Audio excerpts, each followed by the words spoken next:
Ladies and gentlemen, welcome to Group Chat. It's me and D today. Me and D, or D and On, me. Yeah. Anand's out today. That's the theme of today's episode. And then tomorrow, I think it's just Anand and me, right?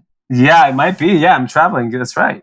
Traveling. Okay, well, don't worry. Dee and I held it down just like the old days when Group Chat first started. And it was just us two sitting at a table looking like we were CNN broadcasters. Reject CNN anchors. Reject CNN anchors from our new web startup. But we got a hot episode. We got a lot of topics. Of course, we got to dabble back in NFT land. I made my first purchase. That's the big news. D made his first purchase, and he's going to walk us through actually exactly how it went. And it really makes a case for why I don't think these things have a bright future. And by the way, you won't believe the offer I got within an hour of making my first purchase. 1 hour.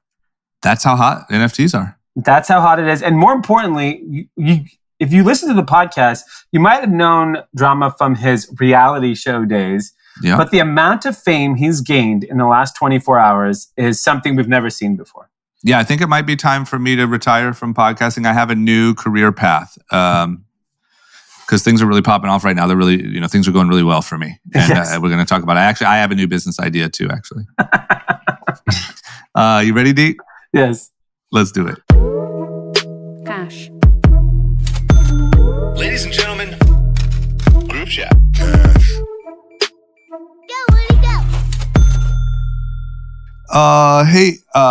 Hey, D. Hi. So I didn't realize I was talking to a real life celebrity. Well, the reason why I came in a little sheepish is because, I think this might be the episode where I announce I'm quitting and I'm going to pursue my golf career full time. So I saw you posted on TikTok a golf video. Yeah.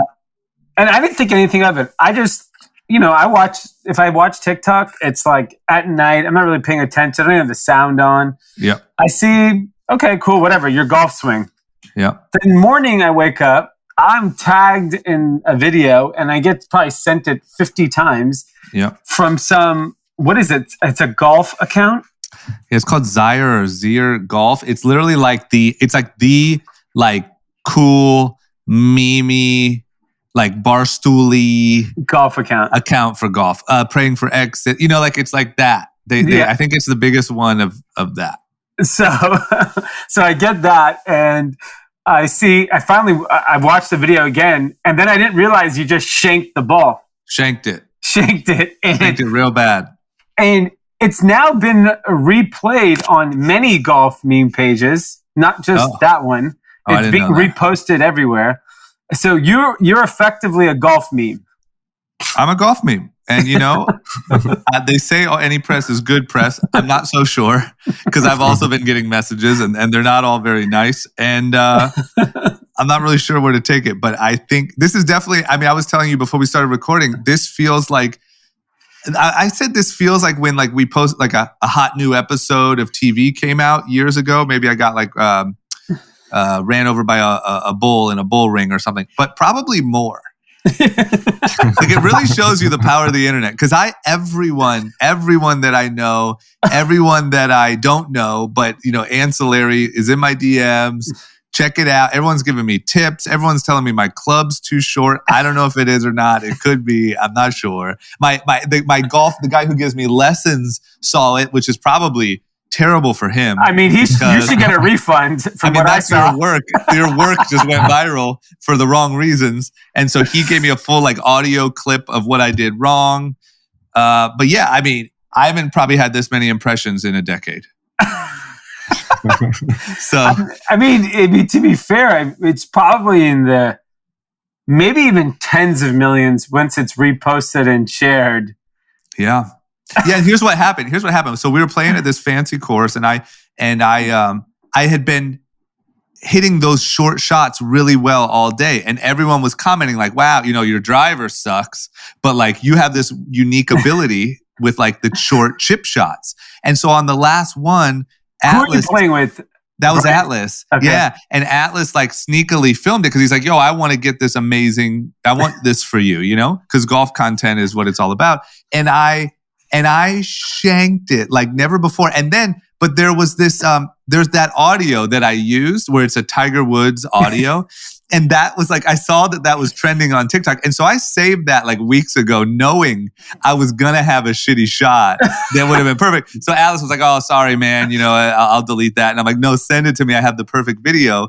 And I just sneakily posted it on my TikTok. I don't even post on TikTok. I was like, whatever. I just want to make a funny thing. Didn't even post it on my Instagram. And people found it. And here we are. I'm the face of shitty golfing. Well, to be fair, that's a big face because there's more shitty golfers than there are good golfers. That's true. That's very true.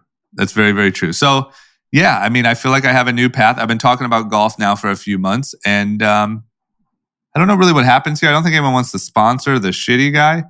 I think they do. Okay. Well, I need to go through my DMs and see if I have any opportunities. Yeah. But then I also...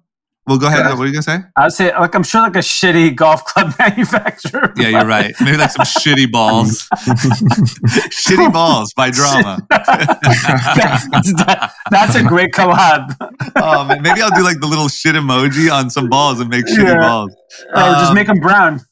And then, oh my God. And then I had a huge weekend of golf because Rob's dad is in town. And apparently every year, when he comes to town, or every few years or whatever, they have like a golf showdown. Oh, wow. And so me and Atlas went to that too, and we got involved. And I will say, Rob and I were battling. Rob actually beat me the first day, and he doesn't golf at all, so shitty balls. And then this morning we went back for a rematch, and I beat him. But his dad is 81 years old, beat us both times. Oh my God, that's destroyed amazing. Us. Is he like a regular golfer though? Yeah, he golfs multiple times a week. But that's why I love golfing. And I think maybe, I mean, I don't know if you have any interest. I just think maybe one day you should take a look at it, is because we can play till we're freaking 90. Yeah, no, I'm into the idea of playing golf. Yeah. It's just not realistic with kids right now. That's true. If I'd already picked it up, like we always said, like the smart move to do if you're like 25 is start playing golf. So once you have married and kids, it's already understood. Oh, you're gonna golf. I gotta go golf buddies trip or golf buddy. Yeah. You know, the old golf buddies trip. That's actually a good name for a meme account. Golf buddy trip. Golf buddies. Because you know what you can't do is like at 50 be like, hey babe, I'm golfing now. I'm gonna go out to Palm Springs. Yeah, right. Yeah. Trying to pick up a new out.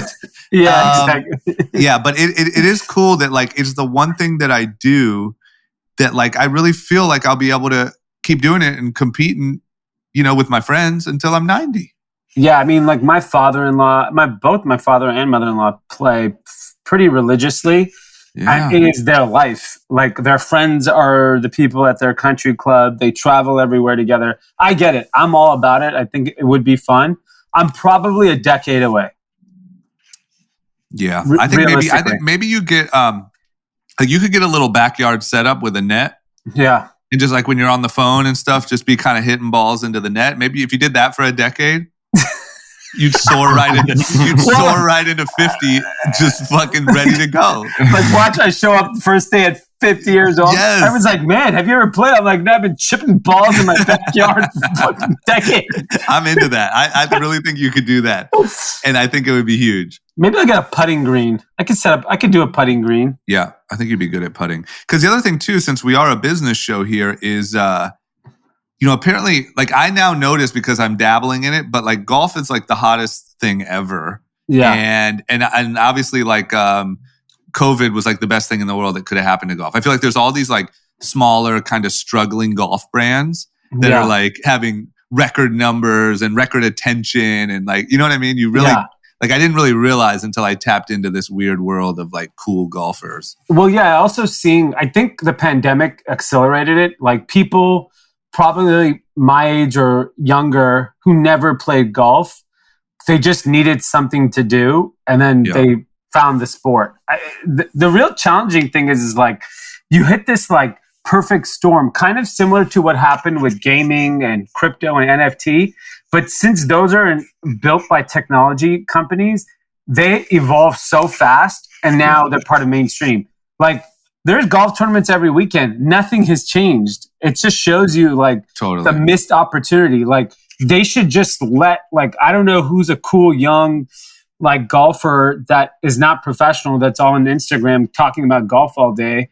Like, why not have them just let them play? Who gives a shit? Like at this point, it just seems wide open. I guess maybe they do something. I might sound out of the know here, but it just seems like Barstool all day. Yeah. It just seems like Barstool could create the Barstool Invitational, and it's the coolest thing in the world. Because there are golfers that are like cool. Like one of the guys, oh man, I'm blanking on his name. Tiger Woods. No, shows how much I know.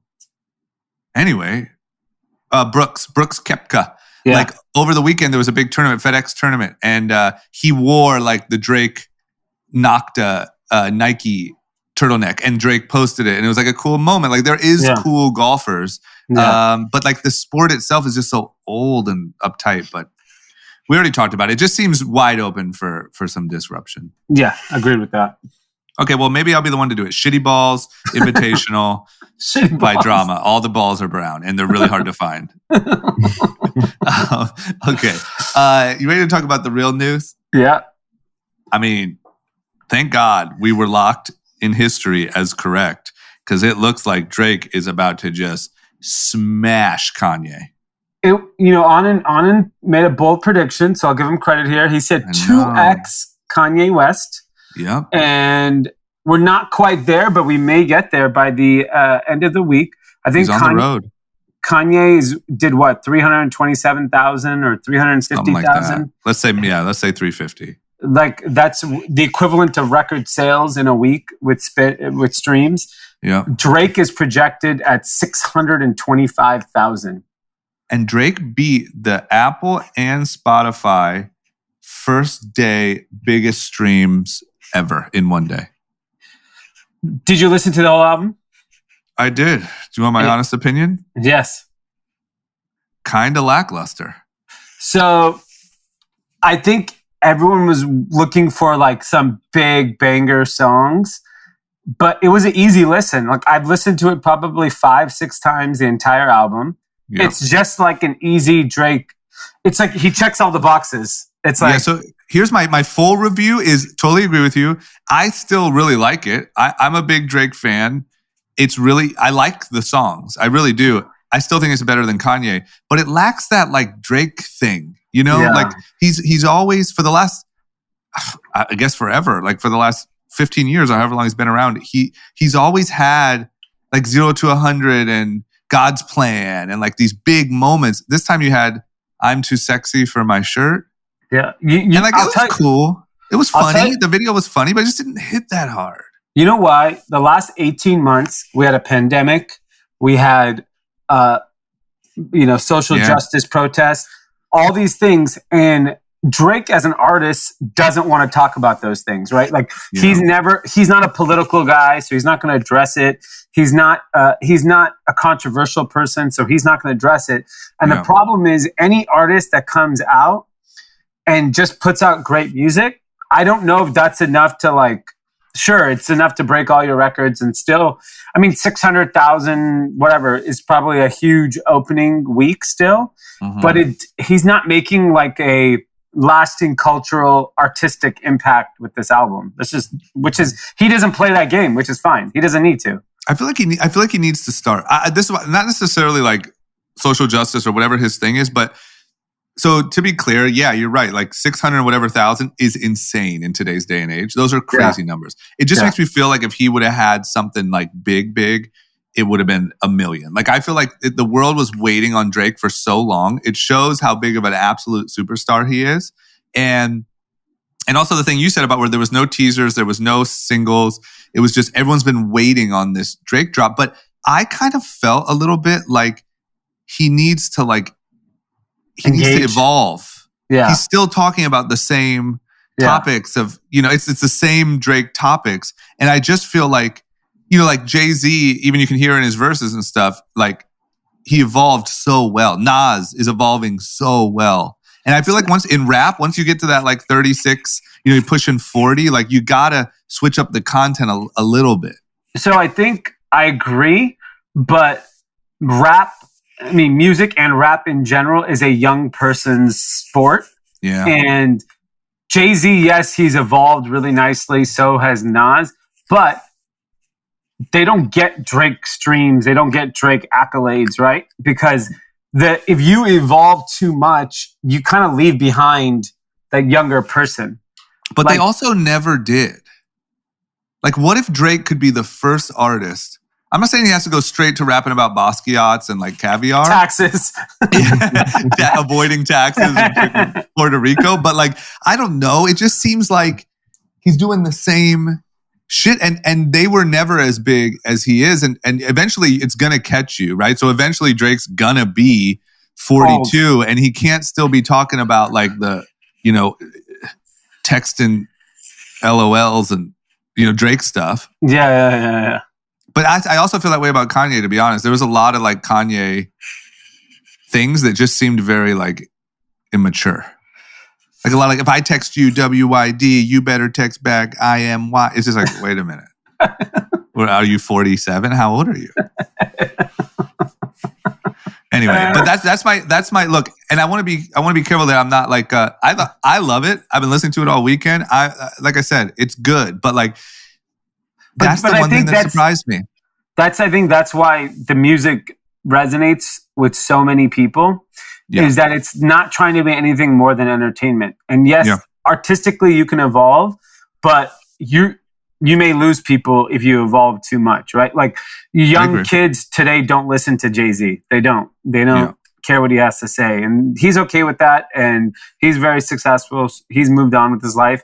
And so is the fan. The fan, it's like when you're in music, all that matters are young people. So as long as young people like an 18-year-old, what does an 18-year-old care about anything more than just, texting back, girls, music, drinking, partying? That's your life. If you look at the top songs in the country, they're pretty lighthearted. They're not like heavy-handed, heavy-themed topics. Totally. But I mean, I'm curious to see what happens.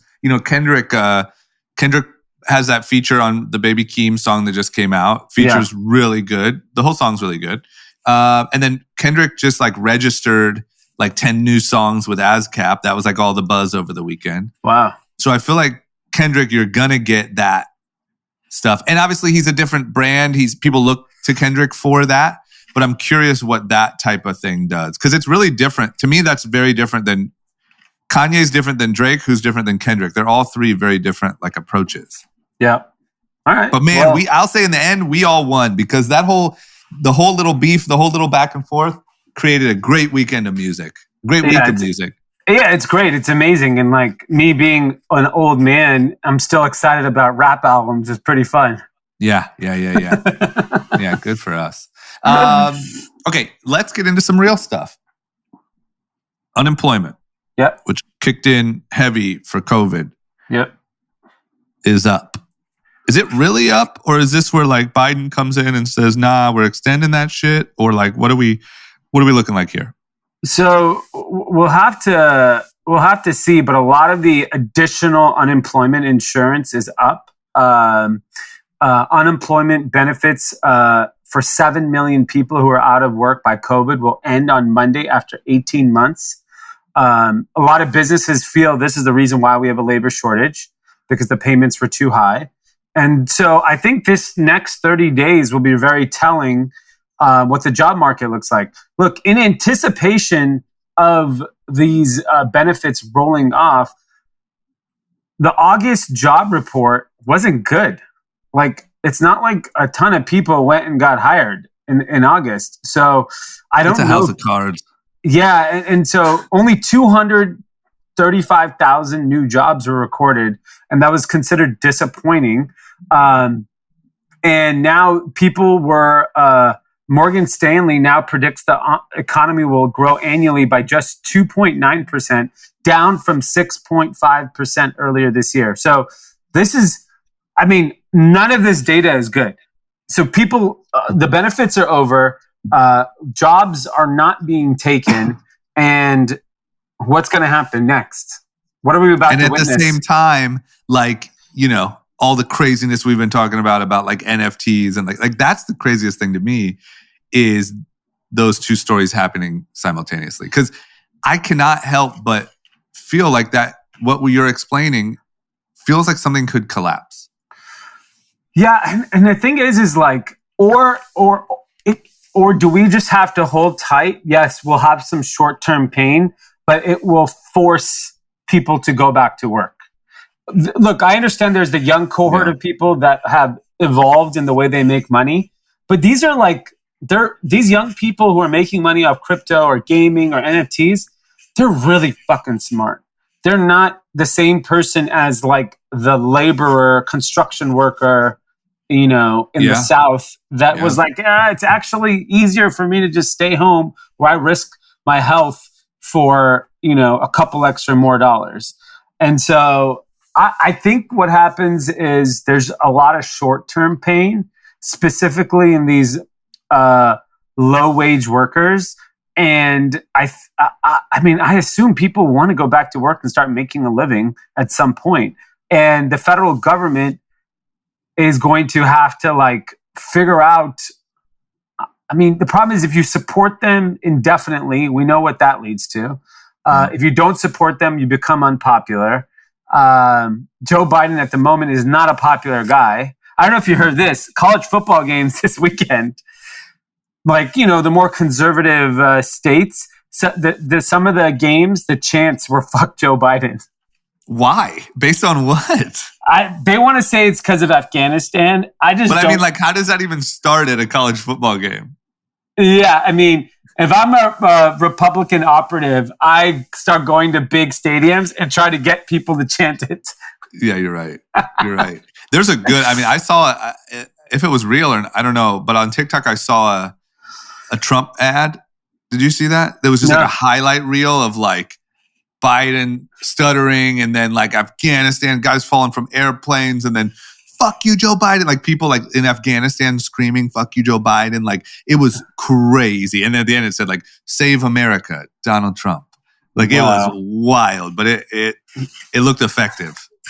You know what I'm saying? If you're in a college football stadium screaming fuck Joe Biden, and then you go home and see that on your TikTok, you're like, I'm all in. Yeah.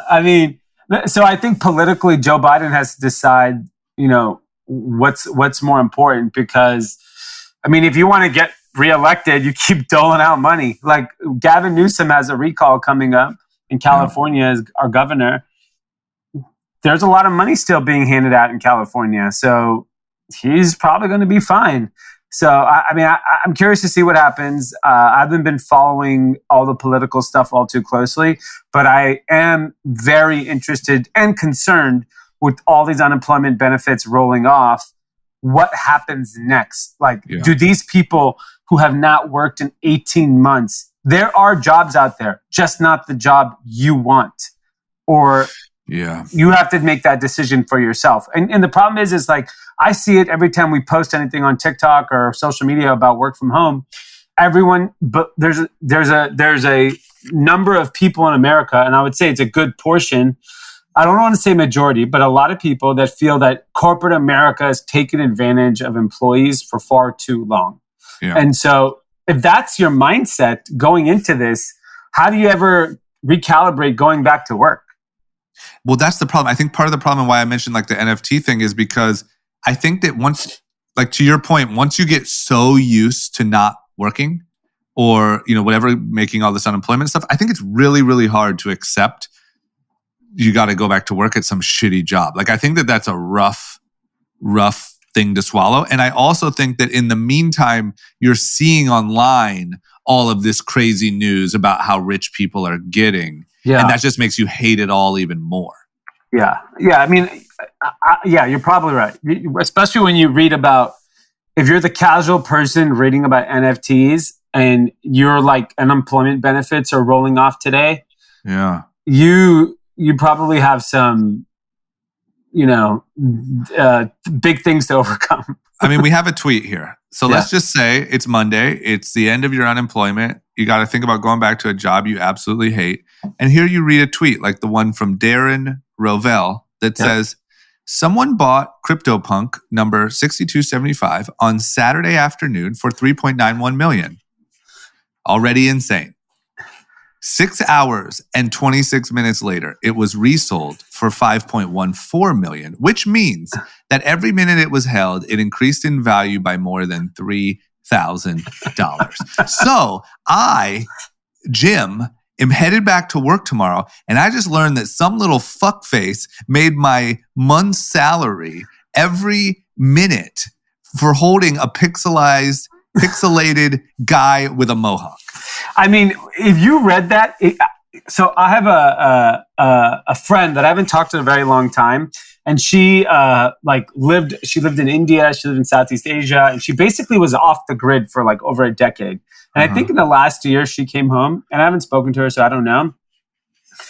But I was thinking through the lens of her, she comes back into this world and she reads a headline like this. Oh, can you imagine? Bought CryptoPunk number 6275. So like this tweet is only understood by people that know that CryptoPunk is an NFT available on an exchange called OpenSea, and it is a picture of a pixelated punk that someone paid $3.91 million. So first of all, you have to have $3.91 million to buy this because there's no leverage shit on this. I mean yeah. Sorry. And then, keep going. I was going to say, kind of like how we talked about like our boy that bought the Top Shot. How much money do you really have to be like, yeah, I'll take the risk on $3.91 million for this JPEG? Yeah. Like that's insane. But sorry, keep going. It's just like, the amount of money that you can just throw around.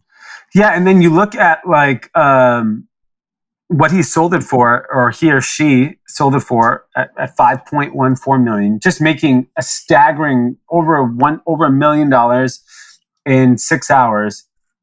I just look at this and I think like, I'm curious to see, because we're following it, I guess it doesn't look surprising to me because I'm just like, yeah, sure, why not? Everything else is fucking crazy. Why can't you make $1 million in 6 hours? Yeah, totally. So I don't know. I'll tell you this. I bought my first NFT. You did? Yes. What'd you get? What'd you purchase? So it's a pretty funny story because I botched the purchase. Okay. At Run Club, a lot of the younger guys are really into NFTs and crypto. And Chris, who runs with us every Saturday, I would say he's an expert in the space. He has a lot of marquee NFT purchases. He's talking about, you should check out this project, Loot. It's text-based. It's a cool way to like kind of decentralize the building of a video game. I don't really fucking know. So I just remember he said it's text-based. Instead of an image, it's a text. Yeah. I was like, that's cool. So I like text. Yeah, I was like, I understand text. Okay? Got it. You get the basic concept. So I go home. I search for Loot. I see Loot for Adventurers. I see Loot for Cyberpunks. I click on them. I see Loot for Adventurers. I was like, wow. The floor on this is like 12 ETH. It's like almost $48,000. Yeah. I was like, well, I ain't buying this. So I just want to know if I can buy one. I just wanted something cheap. So I clicked Loot for Cyberpunks. And that was like 0.015 ETH or something like that. I forgot what it was. I was like, all right, 0.15. I was like, this is in my range. It was a few $100s, whatever it was. So I go on OpenSea. I go to make a purchase. I didn't have a MetaMask wallet, so I had to go get a MetaMask wallet. Okay. And that's another app you download. Then you have to connect your whatever exchange you're on to that MetaMask. So you have to basically, sorry, I don't even, I think that's what you do. I think you send... Exactly. This is the problem. Yes. You're a very smart guy. Yeah, I forgot what I did. I send money from my wallet to whatever address they told me on OpenSea to send it to, or MetaMask. I don't fucking know. Okay. So I send it. I make the purchase, and then I quickly go into my wallet in MetaMask to look for it. Yeah. So I make this purchase. I paid $167 in gas fees. I think the whole thing was only $500. So paying 30% on gas fees is ridiculous. Yeah. And then I keep looking in my wallet, and I'm like, it's not there. I didn't buy it. I don't know what I'm doing. Then like 5-10 minutes later, it shows up, and I'm like, I don't know about Ethereum. this is kind of slow. Little slow for the whole digital revolution. I mean, when you buy something, can I tell you how our customers are? They buy something, 5 seconds later, where's my package at? Where's my package at? Where's my package at? And all they have to do is send you a friggin' file. Yeah. I buy something, which the process in itself was arduous. I forgot where I sent the money, what I did. I don't fucking remember. Yeah. Anyways, I got it. And then like 10 minutes later, the stupid thing shows up in my wallet. And I'm like, this is broken. Uh-huh. You can't wait. Imagine if you spent the $5 million on the CryptoPunk and you're being refreshed and for it's 10 minutes and you're like, no. And I can't even imagine what the gas fees on a $5 million purchase. So like when I think about gas fees, I get it. I understand you have to use ETH to make the purchase, blah, blah, blah, whatever. Yeah. But it's not scalable. Like I guess I get it right now. The frenzy is you have to buy it. You're willing to pay the fee. But like imagine if Ticketmaster fees were 30%. Oh, I'm going to a concert tonight and it's 30 freaking %. But the fees are extra high because of all the volume, right? Yes. So in a normal, like let's say it toned down, that would be way less. Yes, I believe it would be way, way, way less, but I don't know what that number is because I did my first purchase. So I make my first purchase. I think it was $500 total. Mm-hmm. Literally within an hour, I get an offer for it. How do you get an offer? Like, how's it come in? It just showed up on OpenSea. Like someone has made an offer, albeit $200 less than what I paid for it. You should have taken it. You should have taken it and been like, fuck it, I'm an NFT trader. I mean, I really was like, is this a sign? Should I just cut my losses and move forward with my NFT career? You could say, I've started an NFT fund and I've already gained 40% in 24 hours. Well, technically lost. Oh, wait, it was below. Oh, I thought it was 200 more than what you paid. No. Oh my God. I thought you were saying you could have made $200 in like an hour. No, I would have sold it if I made $200. I lost. Oh my God. Okay, well that's not a good sign, but whatever. So you still have it now. So now I'm gonna hodl for the rest of my life and hope that it pans out. But I will tell you, the experience. If this is the experience, we can guarantee boomers aren't entering the market anytime soon. Zero chance. Which is even more why it makes me feel like it's all fake. Or whatever the word is. Like not fake, not a scam, but it's like it's a bubble, it's a whatever. Like it's all a small group of people all doing this. Like I feel like, I think you guys probably talked about this on the episode I was gone. But this thing of 3.91 million, 6 hours later, 5.14 reeks of someone selling it to themselves. Yes. And I'm thinking for my NFT, if anyone wants to join me, wink, wink. I might have an offer coming in after this. Yeah. It'll take me 2 weeks to figure out how to use it, how to make an offer. But once I do, you got $100 coming your way. I mean, if you and I just keep selling it back to each other, keep raising the price up and say, okay, once we hit $10,000, let's just cut the profits in half. Sell it to Logan Paul. Sell it to Logan Paul and drive the price of this NFT up. I'm into it. I'm totally into it. But I really do feel, you guys talked about that, right? Yeah. Yeah, the example that someone put on Twitter that I liked is they said Braden, Kevin, and Joe, 3 guys. Braden bought an NFT for $600. Braden sold to Kevin for $1,200. Kevin sold to Joe for $2,400. They just so happen to be the same person. And then there's an outsider. Idiot buys it. Yes. And then they named the other guy who's the idiot, Steve. Steve came in and just bought it for more than all of it. Yeah. And so you can, I mean, especially like when you have these marquee properties, like CryptoPunk is basically the Amazon of NFTs. It's like the blue chip asset. It is the most desired one. And then there's like a handful of others below it. But like, owning a CryptoPunk feels like owning Amazon stock for a lot of these people. So if you might be true. Like, CryptoPunks might be the one, there might be a few that work. CryptoPunk seems to make real sense. Yeah. But it's just, I mean, Logan Paul actually, all jokes aside, like launched some sort of NFT thing over the weekend. And there's just no way all these things survive. But I do think there's a very good chance that CryptoPunks are worth like millions, 5 years from now. I mean, they're already worth millions, but you get the point. Yeah, and I think even when I started reading about this loot, I joined the Discord for the crew just to be a part of the community. Yeah. And basically what this guy is building, and I could be butchering it, I don't really understand it. He is pretty much allowing people to take elements, characteristics of the games, weapons, outfits, and the community can go build on top of it and do whatever they want. I don't see why what I bought will ever be worth a lot of money. Frankly, I don't see the point in it. Yeah. But maybe there is a world where these things, this community becomes so powerful that, like, if you have characteristics in your text and you need them for the version of the game you're playing or building, you have to go buy it from someone like me. Yeah.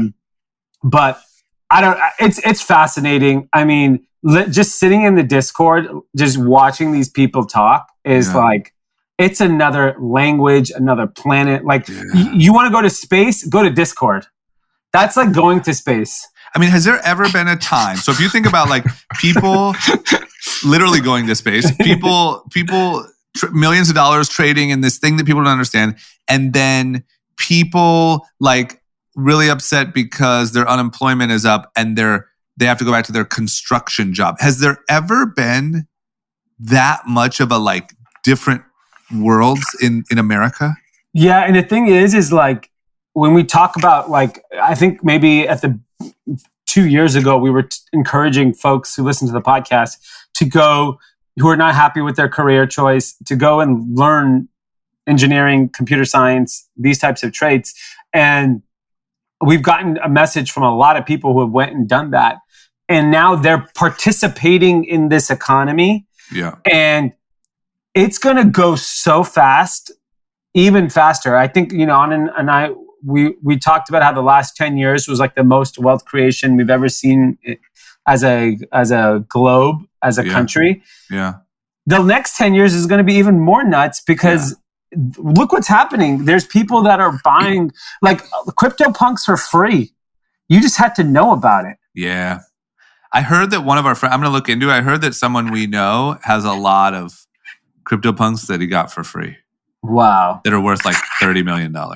I believe it. I'm coming across a lot of people that either purchased them for quite low or... Because you just had to, like, collect them, right? Like, you just had to, like here they are, got it. Yeah, you just had to go mint them when they came out. And that's the thing. It's like, as long as you're in the know, you get to participate in this economy.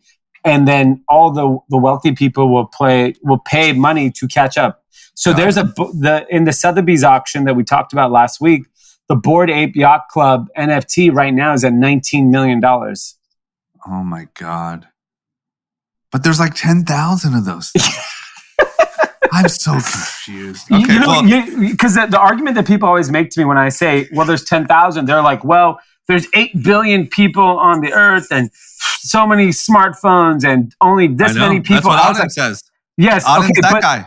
But yeah, okay. Well, that guy, I can use that for everything. The lamp I have in my room, there's only 10,000 ever made. Yeah, but you can't access it via smartphone, I think. So. That's the thing. Look, I don't get it either, but I feel how passionately Anand says it, and it makes me kind of think he's right, even though I have no idea what he's saying, really. Yeah, the thing is like, of this particular CryptoPunk, there's only, this idea NFT is only 10,000, but there's like billions of NFTs now. I know, but the point, yeah, exactly. That's the problem. Is then you could go back and be like, yes, but there's also 70 billion NFTs that hit the market in August. I mean, so OpenSea, which we've been talking about, I think did 3.5 billion in the first 9 days or the first 6 days in September. I saw some staggering. I think it did $900 million. Oh my gosh! So it's just going to crush their crazy August numbers.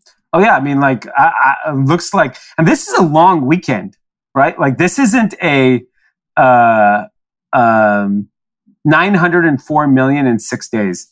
The other thing about my experience with OpenSea, there's a lot of NFTs that resemble like you're buying the real deal, but they aren't. They're like clones, and so people who don't pay attention, such as myself, end up buying the bullshit asset because maybe it's cheaper and we don't know what the hell is going on. So there's a lot of I mean, all right. Yeah, it's wild. Yeah. There's going to be a lot to report on. We'll tell you that. Oh my gosh. Okay. All right. Let's do a topic jump. Let's go to some big news. Big move by my favorite app. The Chinese star that is TikTok. Wow. They have teamed up with Shopify to offer in-app purchases. So that's a big move. It is. I've only seen the demo of the experience. And of course, they chose the right person. They wasted no time. They did it with Kylie Cosmetics, Shopify, TikTok for Business. That's the user experience. I have not played around with it to see what the experience is like. But this is inevitable. We already know TikTok is driving so much revenue for so many brands. You can tag the products now in organic TikTok post and drive sales through your Shopify site. I mean, Shopify and TikTok feel so far ahead of everybody else. I agree. And I think TikTok is smoking Instagram to the point of like, it's not even really known yet how severe it is. Yeah. I mean, in terms of like just engagement, everything. Yeah. Like actual like time spent on whatever the metrics that you could see are, like time actually spent on there, conversion actually coming from there. Like I think Instagram has almost become like what Facebook was, which is like, you got to go on it. You got to see what everyone's up to. You got to stay in the loop, but you're not like new celebrities aren't emerging. New brands aren't emerging. You're not converting a shit ton of users without paying or a shit ton of customers without paying. Where TikTok, you have like full virality, maybe even more so than Instagram ever had. Yeah. Yeah. And I think the more and more that we're going down this kind of rabbit hole of what TikTok could become, it's becoming hard for a world where Instagram stays relevant. Yeah, I agree. I mean, I think that Instagram, unless they really botch it, and it becomes Facebook, like today Facebook. I think Instagram is solidified in a really neat place where like there's so many people that would never post a video on TikTok that post their little like for instance, I went to my little cousin's birthday party over the weekend. This morning I posted little cousin turned 5, celebrated his birthday. It's just an update. It's more for like my mom and stuff like that. So it's Facebook. It's Facebook. But as long as it doesn't get like, for instance, there's no content there for me to post on TikTok. Now, sure, maybe TikTok goes to photos and somehow that works too. But as long as it doesn't become so shitty like Facebook became, I don't even know exactly what happened, but it became so bad. Well, I think Facebook, the reason why I think Facebook became challenging was the content that got posted on there and that we saw was just, Facebook became a news platform, honestly. Like that's where the feed started becoming, like to me, the digital product experience of Facebook started showing me too many serious things. It's like, what do we, and go back to our original topic, which is certified lover boy Drake. The average person just wants to be entertained. We don't want, you start showing vaccine and people jumping the border and murders. Like you turn off young people. Like we don't want to see that shit. It became a tool to like radicalize 50-year-old Midwest moms. Yes. And when Facebook started, when you would talk about gaming was such a big part of Facebook early on. All the games that were developed on there, like, Farmville and what Zynga built. Like, I'm sure it's still huge engagement, but it's not the cutting edge. Like, here's what I think in general, and a thing that Nike does very, very well. All that matters is 18 to 22.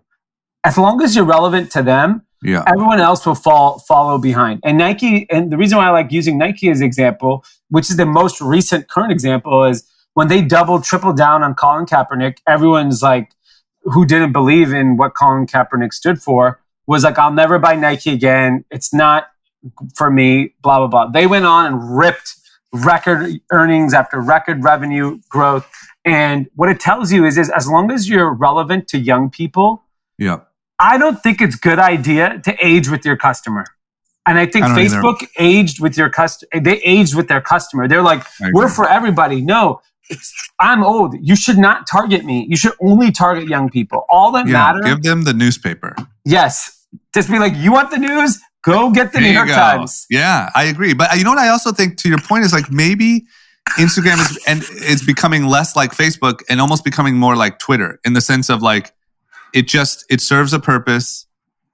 It's not going to trend out. It's also not going to be the hottest thing in the world. There's something to the simple photo updates of people's lives. It's like what Facebook should have stayed.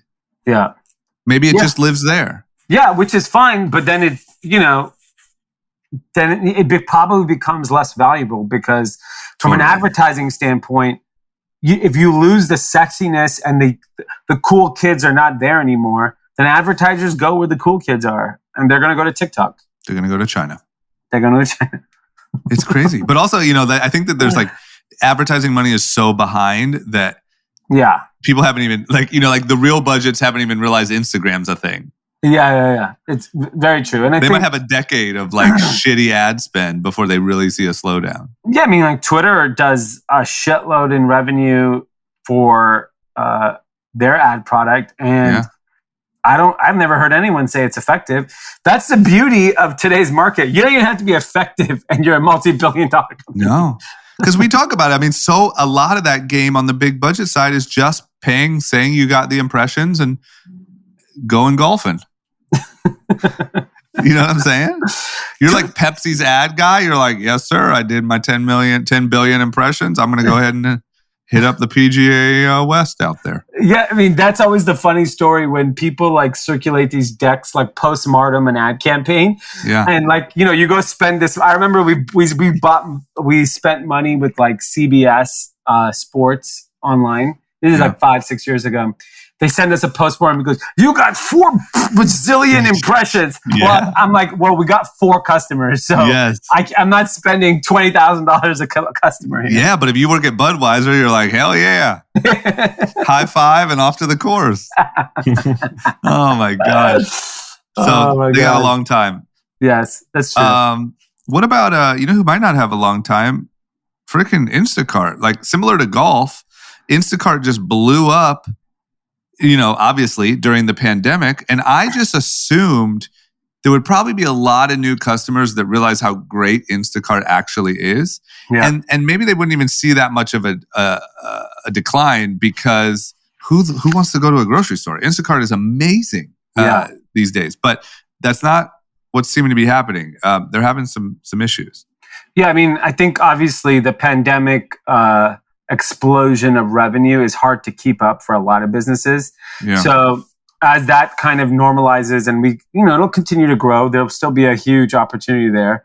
I think a company like Instacart that is trying to go public needs to obviously evolve very, very quickly. And this is actually interesting to play. This is why I love technology companies. So they're talking about advertising within their app.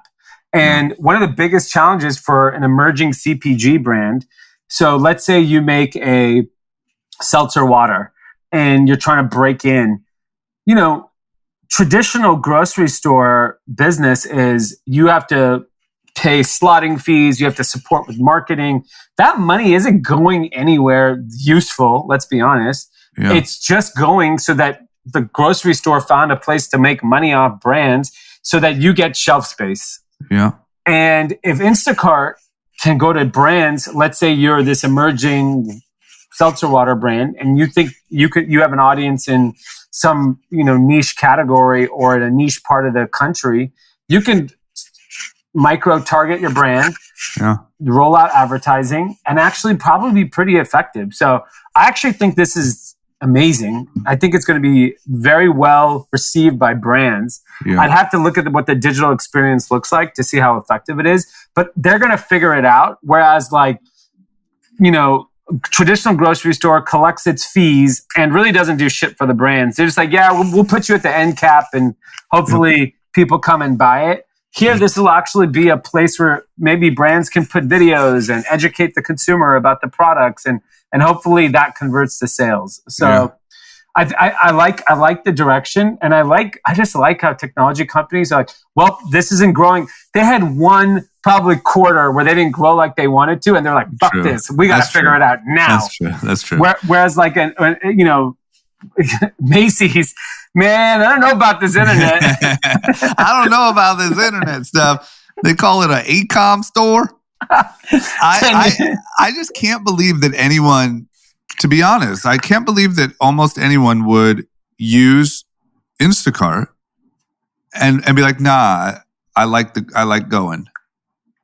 You know what happens probably is now that you're back out and about. So I think we're a bad example because we live in this like urban setting where going to the grocery store is so painful. Got it. So think about it like you're Joe and you live in a big suburb in Chicago, and you got to go pick up a pair of Drama's shitty balls at Dick's Sporting Goods. Oh, shitty balls and Dick's, man. Yeah. It's the perfect launch partner. Yeah.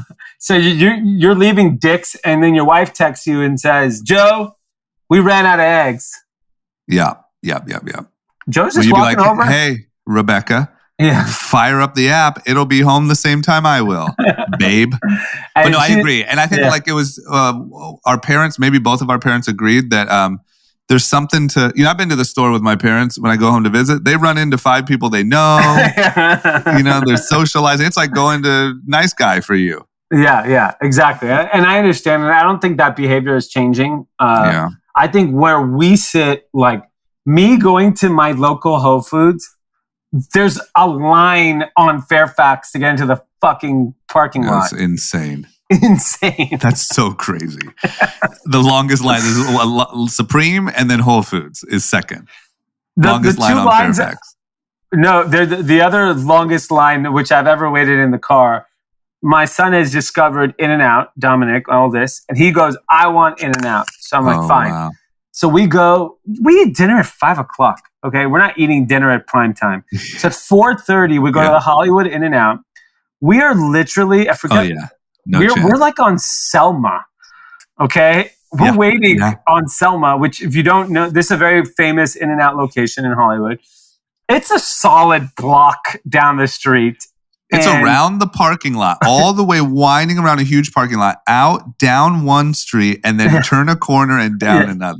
Yes. And by the way, the whole experience was only 30 minutes. That was...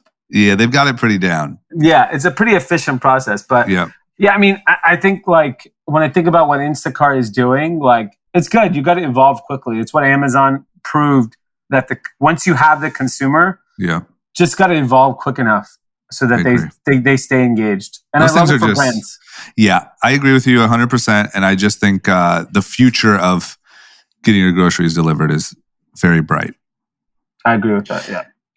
Okay, you know what else is bright? Electric. The future, electric can be bright, but the future for electric is very bright. And I'll be honest with you, I didn't necessarily think it would go over so well. Like when I see like the Ford Mustang and they're like, oh, we're going to make it electric, or like the Hummer. I'm like, there's no way that that's going to work. That customer wants gas. They want to hear engine, all that stuff. But Porsche launched their Taycan, which is a beautiful, it looks like the Panamera, kind of. Yeah. Electric car, beautiful, really well done. I didn't necessarily think it would work that well. I thought the Porsche customer was very similar. You want to hear all that stuff and really have an engine. But I'm wrong. The demand for the Porsche Taycan has been insane. Yep. They can't stay on top of it. I think they said the wait is like 6 months. Crazy. Just to get your hands on a Taycan, which is not cheap. I mean, how much are those things? 140,000 or something? Yeah, I mean, a friend of mine just bought one, and he was easily in that 140 range, maybe more. Yeah, and the weight is just insane, and so we're wrong. So, I mean, to be honest, to me, if a Porsche, think about it, it's a Porsche. If an electric Porsche can have that much of a demand, maybe the Mustang, the Hummer, maybe it all works. Yeah, and I think that's, so, the comparison is the Tesla Model S. Obviously, they haven't released their sports car yet, but their new version of the sports car. The Roadster. Yeah, the Roadster. The Tesla Model S I think last year sold like 20,000 units. Taycan sold 20,000 the first 6 months of this year. So that's what scares me about Tesla, like Tesla stock. Yeah. It's like, what happens if just all of the beloved cars that everyone already knows and loves just go electric, and then Tesla just becomes this like niche fringe sort of culty thing? Like everyone says, Tesla's not a car company. They're just a big meme. Oh, well, you know what? In today's day and age, that's worth the 50 billion or whatever. Yeah, I mean, the problem is like, you make that argument to any Tesla investor fanatic. They'll give you 5 reasons why they're a manufacturing, they're a battery company, they're this, they're that. Sure. So they come up with all the excuses. But at the end of the day, you got to sell cars. That's how you make your money today. I mean, that's what fuels all the other shit, right? Yeah, you fuels all the other fuckery of that company. So, so I get it that they're evolving, and I think similar to like the discussion we just had, Tesla does an incredible job of evolving quickly. So that's fine. Like today it's cars, tomorrow it's trucks, a year from now it's space, whatever. I get it. But I think the automobile race, I think if your favorite car comes electric, you're going to go buy it. And especially if it just becomes the norm. Yeah. Like if it becomes just, I could see it just not becoming weird to not feel the engine. Yeah. Maybe people just don't actually give a shit or care that much. Maybe it's like diehard enthusiasts that care about that. But if you're buying a Porsche, if you're saying I'm in the market for a Porsche and you don't care that thing's fully electric, then why should anyone else? Cares? Yeah. And I think once you start seeing the Ford F-150 and the Toyota Tacoma, like great electric cars, which is around the corner, all that shit's happening. Yeah. I just don't like Tesla will always have its demand and will be a humongous company. I think people just think, oh, Ford can't build electric cars. I mean, they invented the car and they've actually evolved quite well in a lot of the kind of features of a car. Are they going to be anything more than a car company? No. Tesla? Yeah, sure. Tesla may become something we can't even imagine what they are in the future, and that's fine. But I think electric being like the low-hanging fruit opportunity, everyone's going to do it. And then it'll be self-driving cars. And then, it's a progress. Yeah. And right now we're in the electric car phase. And I think anyone who makes one that has a diehard fan base is going to sell a shitload of them. Yeah, I agree. I think you're right. Okay, well, there you have it. We're hot. Any shout-outs? Any shout-outs, guys? We have one shout-out.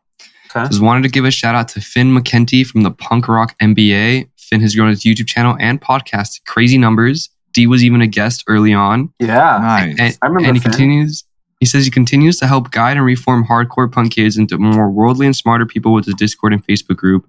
He suggested this podcast last year, and I haven't missed an episode since. Thanks, Finn, and thanks, group chat. Oh, look at that. He's going out and reforming punk rock kids. Yeah, he actually has a really great YouTube channel. You guys should check it out. Look up his name, Finn McKenty. I met him maybe a few years ago. He's done a great job of building a diehard fan base. It's pretty cool.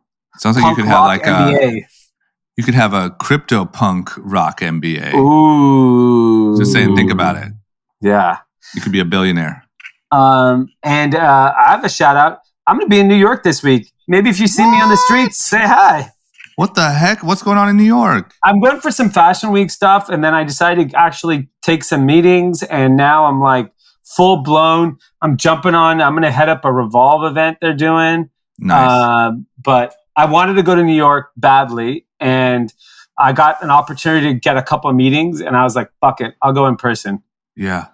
Yeah, I'll tell you, I went to New York a month ago. It was really great. I'm curious to hear your feedback. It was it was just nice. It was very nice.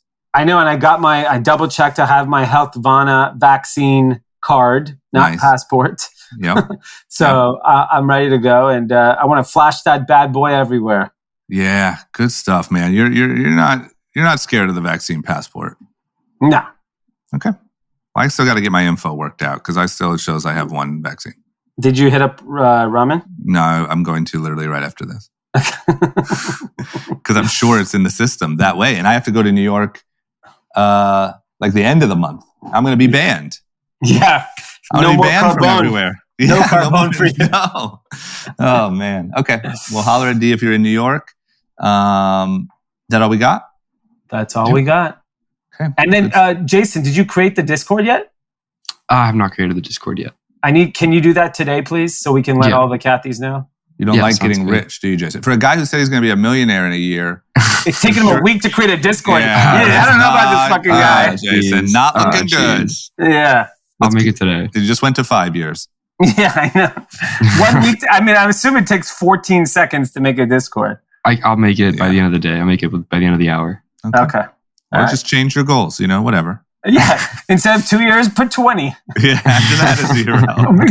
At the Run Club on Saturday in Santa Monica, our friend Javier, I was like, we do a little thing where we all kind of say one positive thing that's, that we had happen this week. And Javier made a comment like, I'm trying to get rich like Jason in 2 years. Aren't we all, Jason? Oh my God. All right. Thank you guys. And we'll see you tomorrow. Yes. Okay.